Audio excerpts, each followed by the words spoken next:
Ya harusnya pendidikan berkualitas itu menjadi hak yang paling dasar dan itu perlu disediakan di sekolah-sekolah yang terjangkau. Saat kuliah aku coba makan nasi pakai garam atau makan nasi doang, even aku nggak makan sama sekali karena nggak ada duit. Jadi betul, kamu pernah jualan ketoprak? Iya, bener. But everything means nothing if I ain't got you.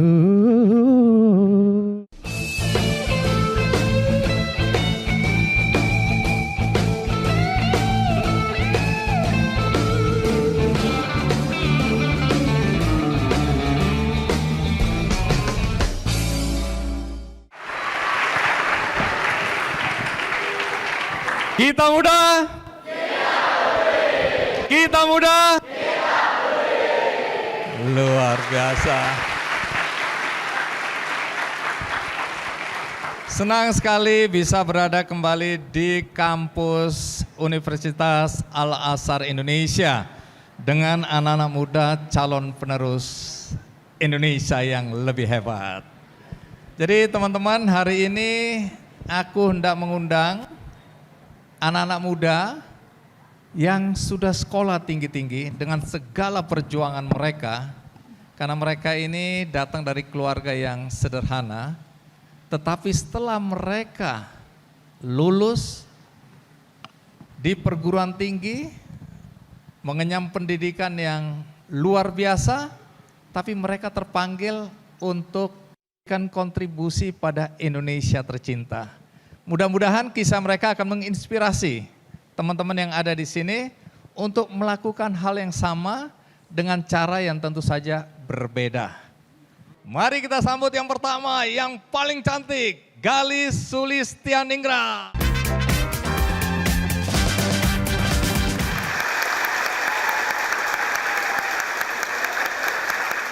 Gali, apa kabar? Baik, Bang Andi. Siapa yang tahu profesi Gali apa? Ada yang tahu? Aktris, ya. Betul? Bukan. Saya adalah guru SD. Guru? Guru SD negeri. Guru SD negeri. Oke. Kalau gitu Bu Guru silakan duduk. Siapa yang tidak percaya kalau Galih adalah guru SD negeri? Banyak yang gak percaya. Tapi Galih, jadi pendidikan formalmu sebenarnya apa? Waktu S1 tuh memang pendidikan guru sekolah dasar. Kemudian lanjut S2 dengan beasiswa LPDP ke University College London, UCL. Gitu. S2 itu ya? S2, ya. Bidangnya apa? Educational Planning, jadi setara dengan kebijakan pendidikan. Baik, tentu banyak yang bertanya ya, ini S2-nya di Inggris, udah sekolah tinggi-tinggi, Iya. pulang itu langsung ngelamar jadi guru atau ada cerita lain di balik itu? Ya, selain karena memang ada panggilan dan merasa berutang budi dengan negara, ini juga pasti ada peran dari orang tua ya Pak ya. Karena memang saya dibesarkan di keluarga pendidik, ayah ibu saya guru, Pak D, Bude, Om, Tante itu kebanyakan juga. Wah, jadi kebanyakan dua juga orang guru. tua guru, Pak D, Bude, tetangga juga guru. Kebanyakan ya, lingkarannya situ-situ aja. Oke. Cuma memang lucunya gini Pak, saya tuh udah jauh-jauh pun ini mungkin cerita sedikit teman-teman. Dulu waktu saya S2 di luar negeri tuh saya sebenarnya nggak dapat dukungan secara moral oleh keluarga saya. Jadi saya diem-diem Pak waktu itu apply beasiswa ya. Pas udah diterima baru. Kenapa ya? Karena stigmanya adalah ketika kuliah di jurusan pendidikan gitu ya, keguruan. Ya end game-nya adalah langsung jadi guru. Jadi waktu saya pernah mengungkapkan keinginan saya buat kuliah di luar negeri tuh saya justru direndahkan lah ya. Jadi dibilang buat apa sih mimpi tinggi-tinggi banget namanya jadi lulusan pendidikan guru sekolah dasar PGSD tuh ya udah di sekolah aja langsung. Jadi merasa cita-cita untuk kuliah di luar negeri itu adalah sesuatu yang tidak mungkin. Tapi waktu pas kemudian di sana selain ya mungkin karena ada dorongan orang tua, saya juga menyadari bahwa ujung tombak pendidikan kita itu sebenarnya guru.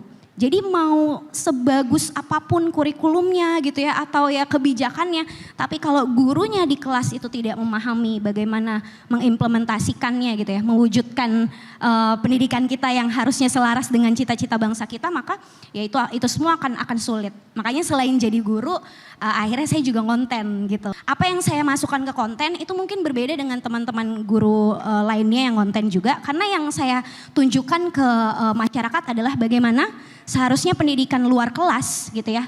Saya bicara tentang jenis-jenis kekerasan, termasuk salah satunya kekerasan seksual dan sebagainya. Nah itu saya masukkan ke dalam konten gitu. Saya membayangkan seandainya waktu itu masih SD dan diajar bu guru seperti ini, kayaknya aku nggak mau lulus.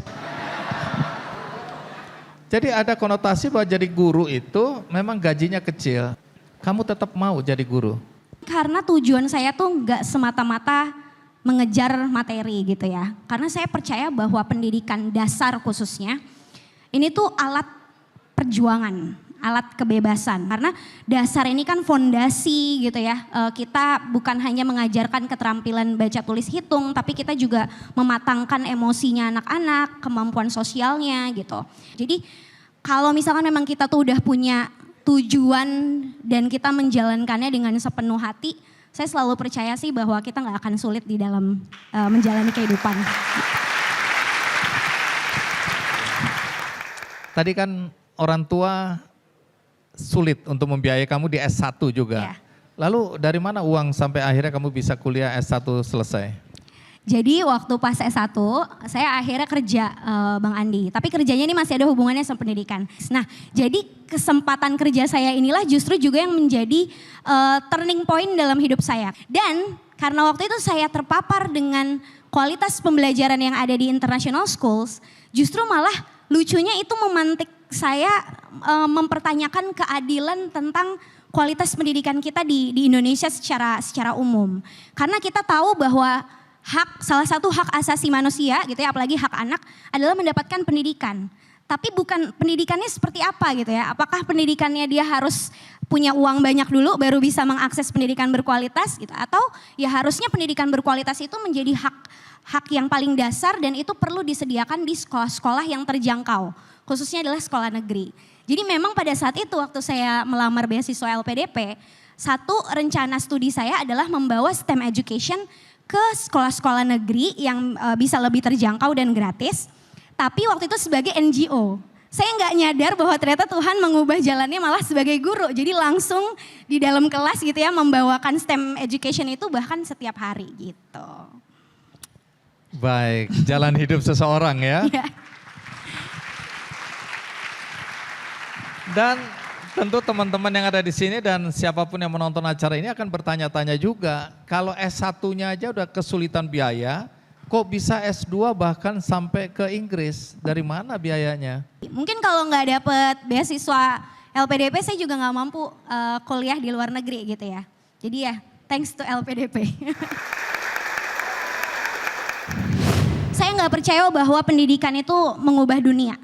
Yang saya percaya pendidikan itu mengubah manusia.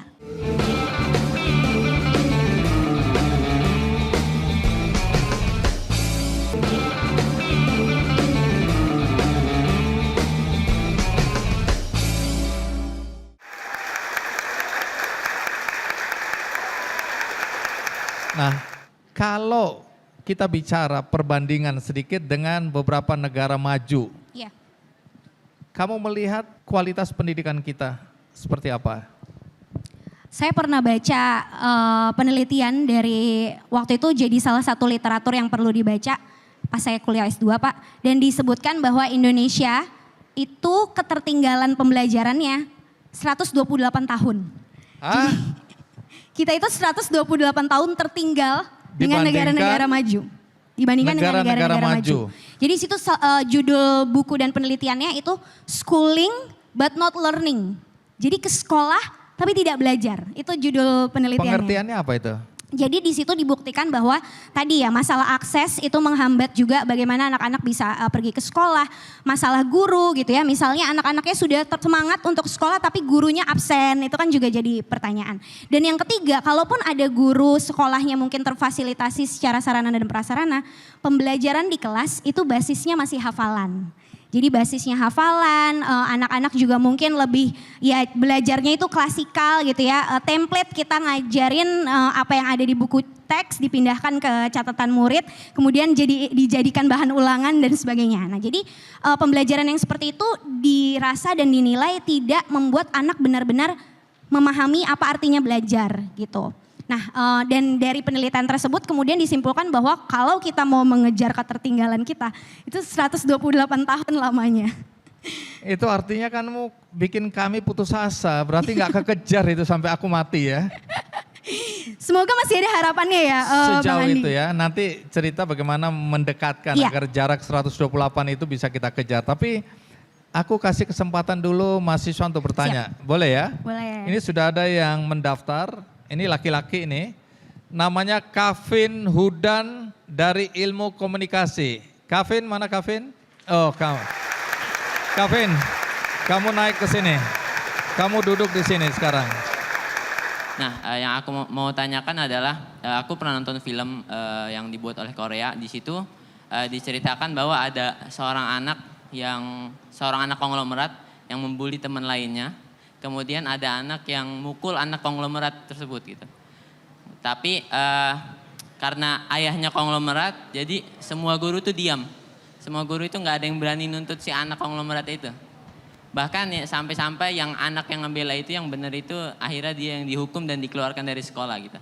Yang jadi pertanyaan aku ketika kakak di Indonesia ini kan sudah bahkan ada yang viral ya, banyak anak murid yang membangkang kepada gurunya.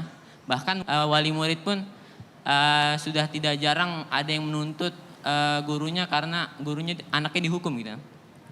Yang menjadi pertanyaanku adalah yang pertama adalah bagaimana kakak menghadapi hal tersebut ya, apa yang kakak akan lakukan dengan kebijakan kakak.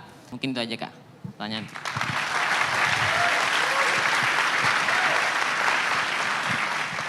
Pertanyaannya susah. Pertanyaannya susah karena memang benar dan itu realita yang terjadi dimanapun ya. Saya rasa nggak hanya di Jakarta aja. Bahkan tadi contohnya sebenarnya Korea ya.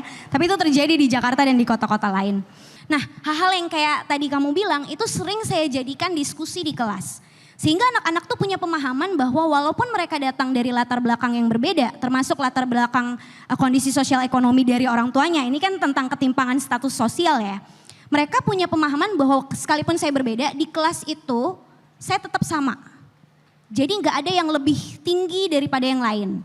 Nah karena hubungan sosial emosional saya dengan murid-murid saya ini sudah baik, satu sama lainnya juga sudah baik, saya merasa kalau tidak diberikan edukasi dan sosialisasi yang menyeluruh ke orang tuanya, maka akan sama saja. Jadi setiap hal-hal yang saya lakukan di kelas, termasuk misalnya membagi kelompok belajar.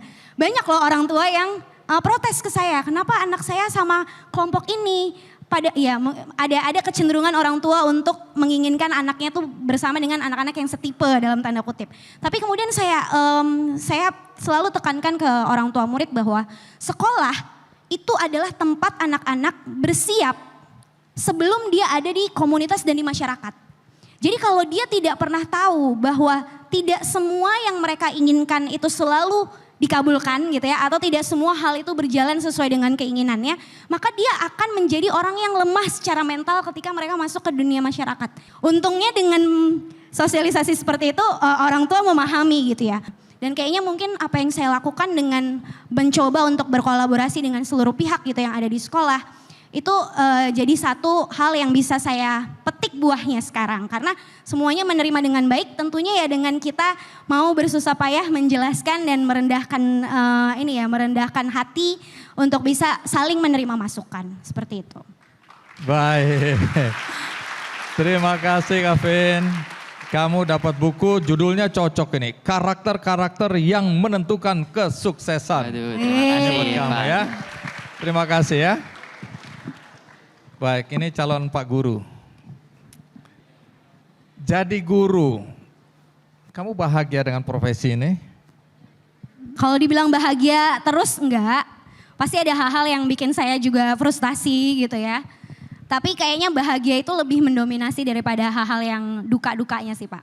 Jadi kalau kamu punya kesempatan untuk berkontribusi pada dunia pendidikan di Indonesia, apa yang paling menjadi prioritas yang kamu ubah atau kamu perbaiki? Saya percaya harusnya sekolah itu berkolaborasi bukan hanya dengan orang tua tapi juga masyarakat gitu. Baik, terakhir ini sekaligus closing statement ya. Apa kiat tips atau pandanganmu tentang bagaimana anak-anak di kampus saat ini untuk bisa menapaki jenjang yang lebih tinggi dalam pendidikan mereka dan kunci untuk keberhasilan dalam pendidikan? Oke. Kamu boleh berdiri di sini sambil izin ya. melihat wajah dan mata mereka satu persatu. Saya nggak percaya bahwa pendidikan itu mengubah dunia. Yang saya percaya pendidikan itu mengubah manusia. Pendidikan itu mengubah kita. Saya jauh-jauh pergi ke luar negeri hanya untuk mendapatkan bahwa ternyata sebelum saya punya profesi lain, saya perlu menjadi guru. Dan itu merendahkan hati saya, membumikan saya. Jadi pendidikan yang akan teman-teman tempuh, apalagi kalau nanti teman-teman berkesempatan untuk bisa melanjutkan kuliah dimanapun itu gitu ya. Percaya bahwa pendidikan itu nantinya akan memanusiakan teman-teman. Membuat teman-teman lebih berdaya, lebih berempati, dan lebih peka terhadap isu-isu yang ada di sekitar. Dan semoga itu bisa membuat teman-teman berdampak, walaupun dampaknya kecil, tapi semoga dampaknya lama-kelamaan bisa dirasakan oleh teman-teman di sekitar. Terima kasih. Setuju. Baik, terima kasih banyak, Galih ya. Jadi setelah ini kita akan mengundang juga anak-anak muda yang menjadi idola bagi sebagian anak-anak muda lainnya. Salah satunya ada seorang anak lulusan Columbia University yang beberapa waktu viral di media sosial. Dan juga nanti kita akan mengundang alumni Al-Azhar, Universitas Al-Azhar yang dulu jualan ketoprak. Siapa mereka dan apa yang akan mereka ceritakan? Ikuti terus Andy Goes to Campus. Kita berikan sekali lagi untuk Galih. Terima kasih Galih. Some people want it all, but I don't want nothing at all. If it ain't you, baby.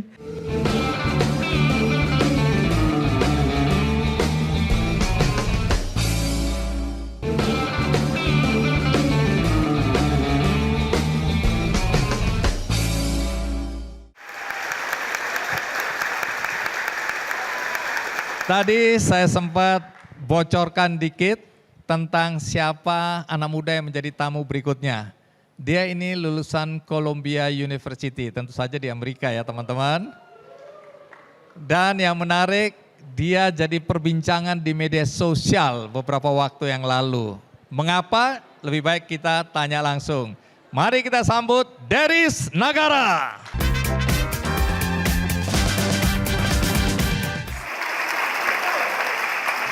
Deris, terima kasih. Halo semuanya, happy banget bisa ketemu sama semuanya. Tepuk tangan dulu buat semuanya dong. Terima kasih banyak Bang Andi for inviting me. Terima kasih udah meluangkan waktu ya. Such an honor. Ya, silakan duduk Terima kasih Deris. banyak. Jadi Deris, kalau kamu sekolah formalnya apa ya? S1 dan S2 maksud. S1-nya di Presiden University, alumni Presiden University, mengambil International Relations. Dan juga di Belanda di Hogeschool voor Arnhem en Nijmegen mengambil International Business dan European Union Studies. Kemarin baru lulus dari Columbia University di New York, mengambil jurusan Master of Public Administrations dengan double concentrations. Terima kasih. Di Economic and Political Development dan Social Policy dengan dual specialization di Gender and Public Policy dan juga UN Studies. Dan juga ambil Graduate Summer Program di Stanford University, mengambil jurusan Antropologi dan Filosofi. Terima kasih. Deris, yang salah satu dibicarakan di media sosial adalah anak Indonesia yang menjadi ketua BEM, Badan Betul. Eksekutif Mahasiswa di Columbia Di University. SIPA Columbia University, betul. Coba cerita, emang apa bedanya ketua BEM di sana dan ketua BEM di sini? Bedanya mungkin lebih kayak demografi dan mahasiswanya juga salah satunya. Di mana aku tuh memimpin lebih dari 1.500 mahasiswa dari berbagai macam negara. Yang jadi pembedanya berarti kita bagaimana understanding the intercultural background dan juga political view, national interest, dan bagaimana mereka punya pola pikir yang berbeda menghadapi suatu permasalahan. Jadi aku sangat-sangat bersyukur dan terhormat bisa mewakili juga Indonesia the first time menjadi ketua BEM di SIPA Columbia University. Dan kamu juga terpilih yang speech ya ketika wisuda ya. Dan alhamdulillahnya for the first time juga bisa dipilih menjadi the 7 graduate stellar speaker mewakili dari S2 dan S3 dan juga S1 juga. Jadi 4 orang S1, S2, S3-nya wakilinya oleh kita dari 3 orang tersebut. Dan saat itu pun wakili karena mendapatkan penghargaan pertama itu Campbell Award dari Columbia University. Nah, penghargaan apa itu? Itu lebih fokusnya bagaimana dari Campbell sendiri melihat di kontribusi nyata tentang high leadership dan juga kontribusi terhadap kampus community sendiri.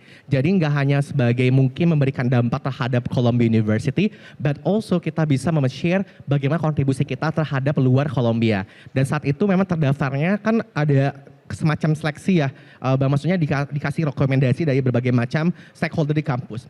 Dari SIPA itu, aku di-recommended pertama karena aku presiden BEM-nya, terus kedua pun aku student scholars di Institute of Global Politics, terus yang di luar itu sendiri aku pun aktif menjadi SIPA anti-task force untuk tentang anti-hate-nya, dan di luar Columbia aku jadi presiden ASEAN Korea Frontier Forum dan membangun yayasan aku di Dharma Nagara Mandai Indonesia gitu. Baik ya. Deris, dari penampilanmu memang aku percaya katanya kamu dulu pernah gabung di boys band. Ya dulu aku ikut boy band. Iya dulu. Ada Iya. pas tahun 2020. Nama bandnya apa? The Galaxy atau The GX dulu ada. Di mana itu? Itu dari Bandung dulu, pasti Bandung. Nah teman-teman, bagaimana kalau kita suruh nyanyi? Setuju? Setuju? Apa boleh buat? Deris, kamu berdiri sini, silakan nyanyikan lagu yang kamu paling suka atau lagu kenanganmu atau lagu yang kamu dulu nyanyikan. Terserah. Gimana? Iya. Ini deg-degan banget nih, tiba-tiba langsung dadakan disebut nyanyi. Main kapela aja, kapela. Oke, aku cuma mungkin rapnya aja kali ya, dikit. Ini salah satu lagu kesukaan aku juga dari Alicia Keys, If I Ain't Got You. Some people want it all, but I don't want nothing at all. If it ain't you, baby, if I ain't got you, baby. Some people want diamond ring, some just want everything, but everything means nothing if I ain't got you. Terima kasih banyak. Banyak orang bermimpi satu hari ingin seperti kamu, punya kesempatan untuk sekolah setinggi-tingginya. Ketika memilih bidang studi yang kamu ambil sekarang, itu pilihanmu sendiri atau? Pilihan aku sendiri. Dan juga tapi dinavigasi dengan berbagai macam input dari keluarga aku, which is dari papa dan mama, pas itu mama belum meninggal ya. Dan juga dari beberapa aktor, maksudnya tokoh-tokoh figur seperti di kementerian, di duta besar, dan juga profesor-profesor yang ada di kampus aku terlebih dahulu. Mereka yang menganjurkan ya. Atas biaya sendiri atau? Oh tidak mungkin Pak, sendiri. Tidak aku mungkin. Dari LPDP, jadi aku dapat 2 beasiswa. Yang pertama dari Columbia University SIPA sebesar $60.000 dan juga dari LPDP langsung di Kemenkeu gitu, alhamdulillah. Tapi pas S1 pun dapat beasiswa dari presiden dan juga ada beasiswa dari kampus di Belanda, cuman biaya hidup I was trying so hard untuk memahami semua difficulties dalam financial barrier. Tuh teman-teman ingat, peluang selalu ada. Satu hari aku yakin banyak di antara kalian yang hadir hari ini di atas, di luar sana dan yang nonton juga punya peluang ya untuk mendapatkan beasiswa, untuk mendapatkan biaya untuk mendapatkan pendidikan yang bagus. Iya betul, soalnya kan pasti banyak sekali tantangan ya Bang ya. Mungkin Tantangannya banyak. aku izin sharing dikit kali ya Bang ya. Dulu pas aku S1 pun itu mungkin masa terberat aku. Dulu aku korban juga yang tidak keterima di PTN. Jadi aku dulu pengen ngambil FK kedokteran tapi nggak jadi, nggak masuk juga SNMPTN, SBMPTN dan SIMAK. Dan tapi ya alhamdulillah Allah ngasih jalan buat ngambil HI. Cuma saat itu memang keluarga udah nggak punya uang Bang. Jadi pas aku kuliah di Presiden University pun di mana ya udah aku harus mencari dana pribadi bagaimana caranya aku bisa hidup.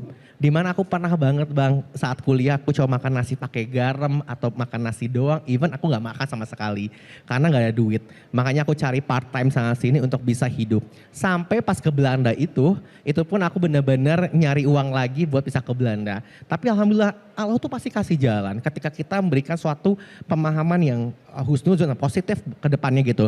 Pas aku ke Belanda aku homeless Bang. Aku nggak punya, cuma bawa uang 300 euro sekitar situ, nggak punya kerjaan, nggak punya rumah, tapi punya teman di sana. Aku nginep di lantai teman aku selama 2 minggu. Terus dengan tambahan kerja, dapat kerja beda kota, aku di Arnhem itu di Nijmegen. Jadi jaraknya itu hampir kurang lebih 55 km.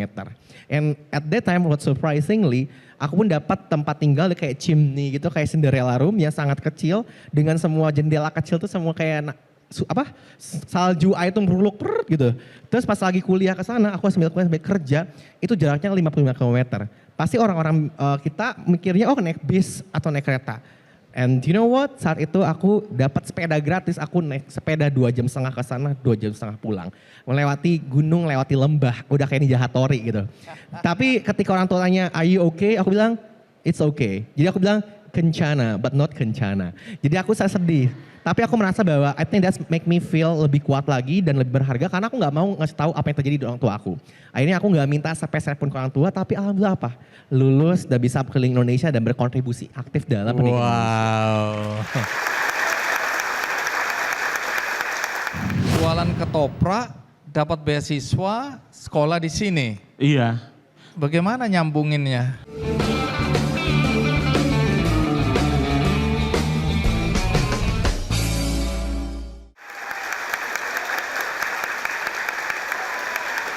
Sukses itu jangan dilihat sukses begitu mudah. Ada proses, ada perjuangan, ada tantangan, ada jatuh bangun dan seterusnya ya. Sehingga bisa seperti sekarang. Baik, bagaimana kalau kita undang salah satu alumni Boleh dong. dari Universitas Al-Azhar Indonesia.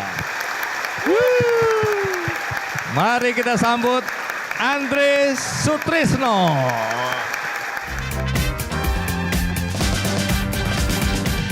Andre, terima kasih. Silakan duduk Andre. Iya. Andre, jadi betul kamu pernah jualan ketoprak? Iya, bener. Di mana itu? Di belakang kampus Universitas Al-Azhar Indonesia. Di belakang kampus ini? Iya. Iya, Om. Tahun berapa itu? Tahun 2011. Saya alumni Universitas Al-Azhar Indonesia, Fakultas Ilmu Hukum S1-nya. Dan S2-nya Magister Ilmu Hukum di universitas yang sama, di Al-Azhar juga. Oh, jadi S2-nya di sini juga? Dan di Universitas Paramadina mengambil hubungan internasional, Magister Hubungan Internasional, dan sekarang masih status mahasiswa di Universitas Diponegoro, Doktor Ilmu Hukum. Doktoral. Jadi ini sama-sama susah hidupnya ya. Kesamaan. Sama. Berjalan semua. Oke, kembali ke jualan ketoprak. Iya. Aku dengar itu juga untuk bayar utang orang tuamu ya? Iya, Bapak Ibu memang terlilit utang di tahun 2011 dan saya sebenarnya bisa memutuskan kalau saya egois Om. Jadi saya udah ngambil kuliah, nanti saya bekerja saja sambil nanti part time gitu saja di Jogja gitu. Tapi ternyata takdir menggiring saya ke Jakarta untuk jualan ketoprak. Terus saya ya udah deh 1 tahun nggak perlu kerja untuk bisa membantu orang tua saya saja. Jualan ketoprak, dapat beasiswa, sekolah di sini. Iya. Bagaimana nyambunginnya? 2011 saya dari Jogja karena hopeless juga nggak dapat pekerjaan. Ada pekerjaan tapi di rumah makan Padang jadi cuci-cuci piring Om. Pernah jadi tukang cuci piring? Iya. Bagiannya kalau teman-teman beli nasi Padang, saya yang biasanya yang ngeberesin meja. terus bersih-bersih, terus dibawa ke belakang. Itu tugas saya karena saya belum bisa ngebungkus nasinya itu. Jadi dari Pacitan Jawa Timur, pindah ke Jogja, pindah ke Magelang, dan akhirnya ke Jakarta. Jadi Dan tukang jualan ketoprak. Ketoprak itu Iya. maksudnya gerobak-gerobak ketoprak itu? benar. Baik, terus kemudian S2-nya 2 ya? Iya, saya ngambil S2-nya saya dapat beasiswa Basnas, terus S2 saya juga BRIN, Badan Riset, itu beasiswa untuk riset. Dan inovasi Yes. negara. Jadi itu mengambil Magister Hubungan Internasional karena saya bekerja di Bawaslu waktu itu Om, sampai saat ini sih masih. Jadi saya membantu di bidang humasnya dan penyelesaian sengketanya. Jadi saya di situ tugasnya. Jadi saat ini juga dapat beasiswa dari LPDP di Beasiswa Pendidikan Indonesia untuk profesi dosen. Wow. Jadi bayangkan teman-teman ya. Habis ini nanti keluar cari tukang ketoprak gitu kan. Wah, jangan-jangan dia nanti jadi dokter.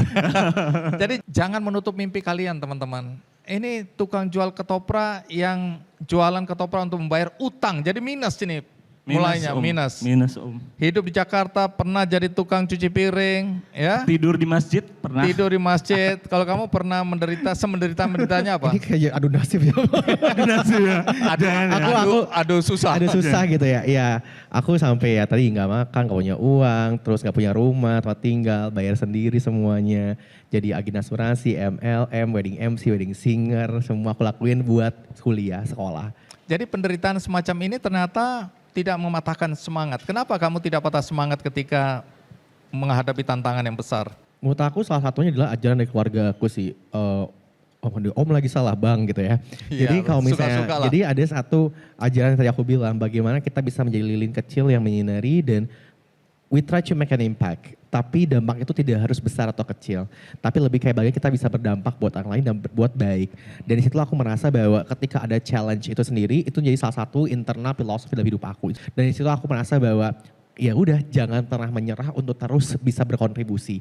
Akhirnya dan satu lagi mungkin lebih kayak finding why and how yang aku tahu tadi. Bagaimana aku tahu bagaimana my core values, what I want to do in my life dan bisa berkontribusi buat Indonesia. Makanya aku selalu bilang ke teman-teman semua, jangan pernah lelah untuk mencintai Indonesia. Jangan pernah lelah untuk mencintai Indonesia.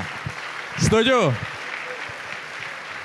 Andre, kamu sendiri bagaimana menghadapi tantangan dalam hidup kok kamu berhasil? Banyak anak muda yang cepat putus asa, patah semangat, kemudian gangguan mental ya, perlu Mental health, healing iya. dan seterusnya dan seterusnya. Kamu kenapa bisa melewati masa-masa sulit itu? Saya punya mimpi besar untuk keluarga, untuk lingkungan, untuk daerah saya. Bagaimana saya bisa berdampak.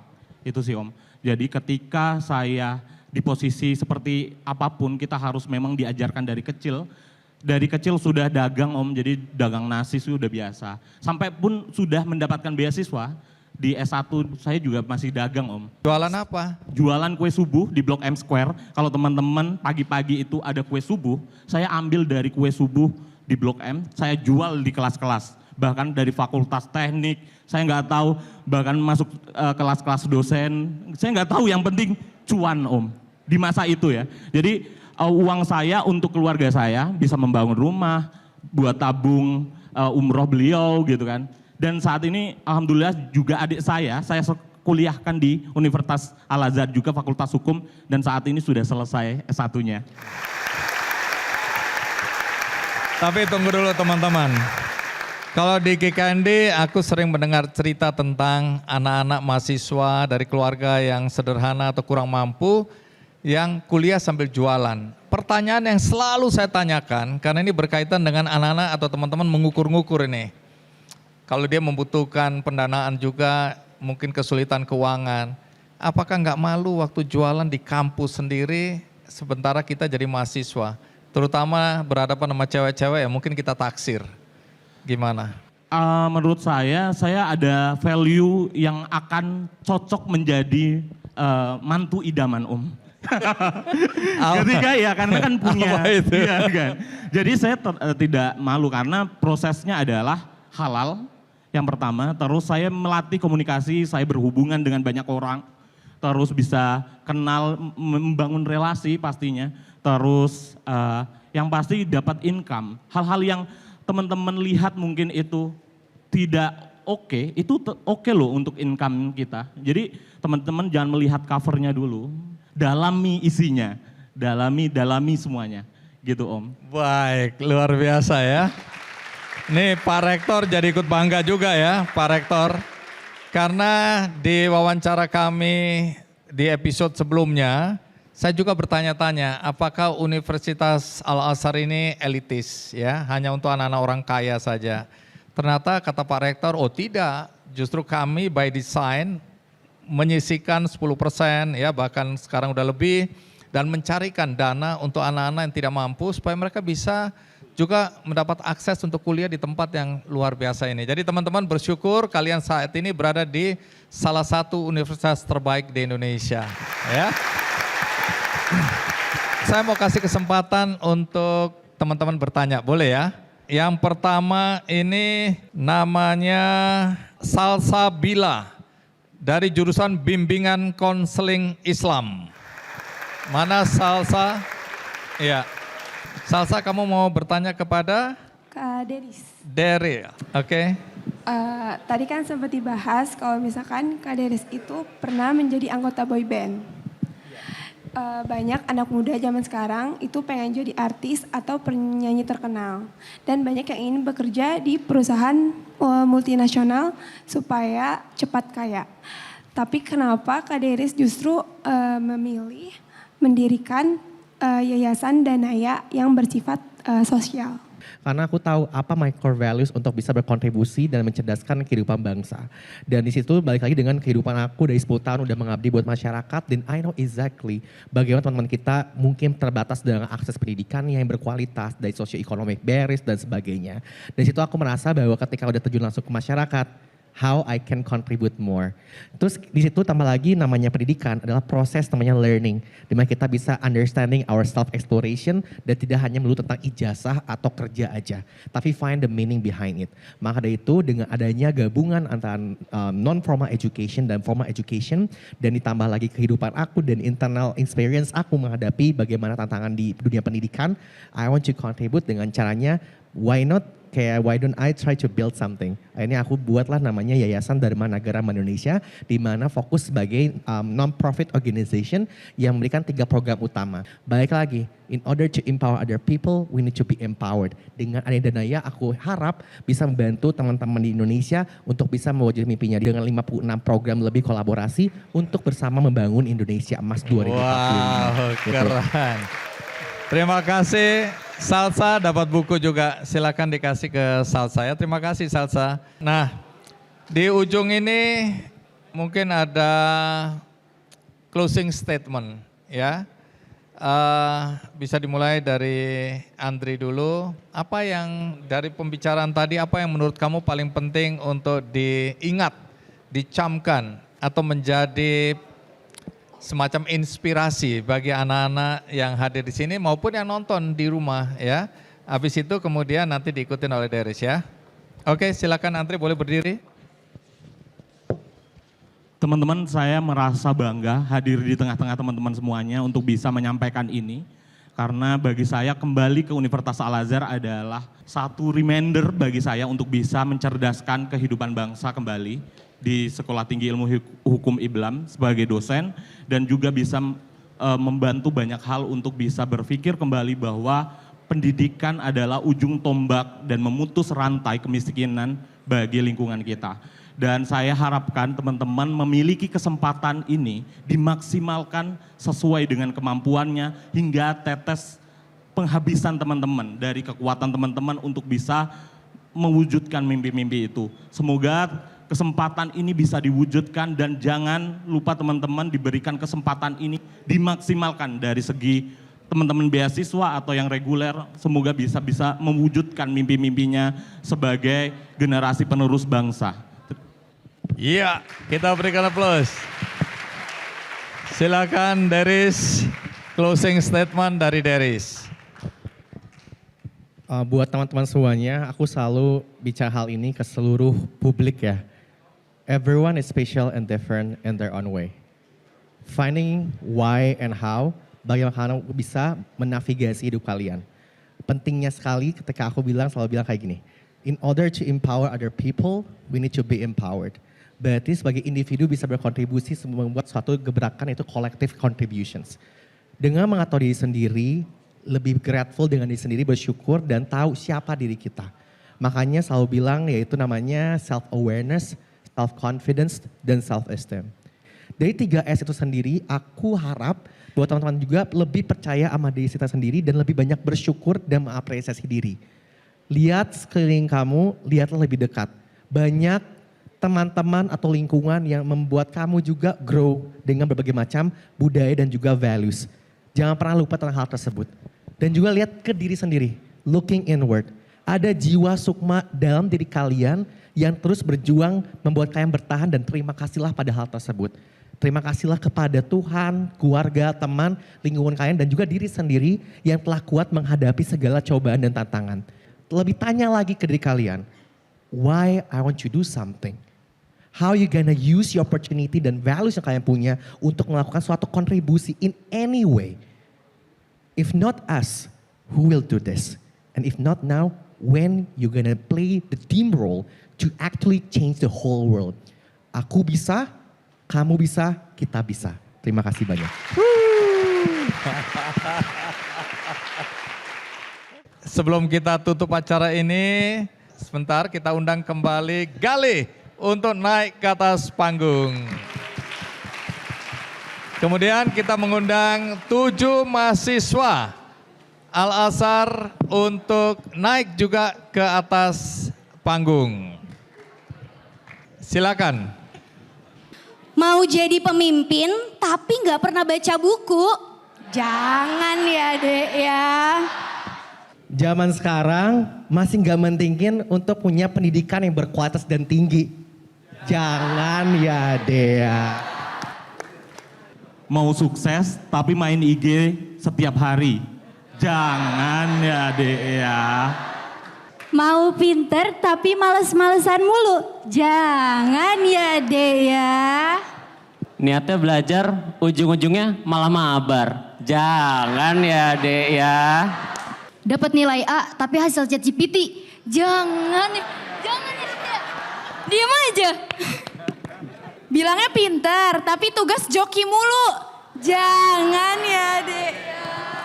Mau lulus tepat waktu tapi nongkrong mulu. Jangan ya Dek ya. Kita berikan tepuk tangan yang meriah.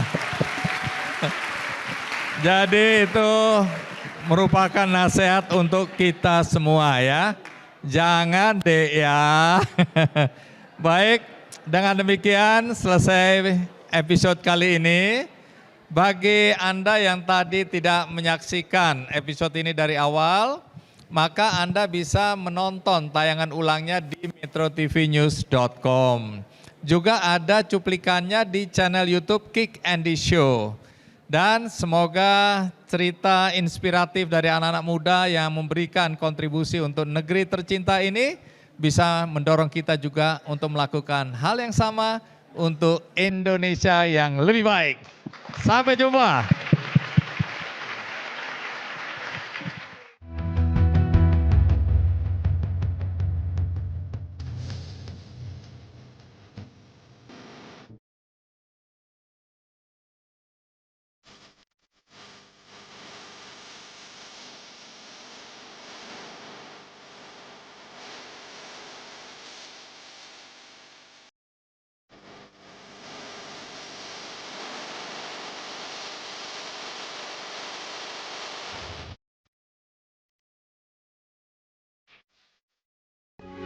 Metro TV. Jelajahi cara baru mendapatkan informasi. Download Metro TV Extend sekarang.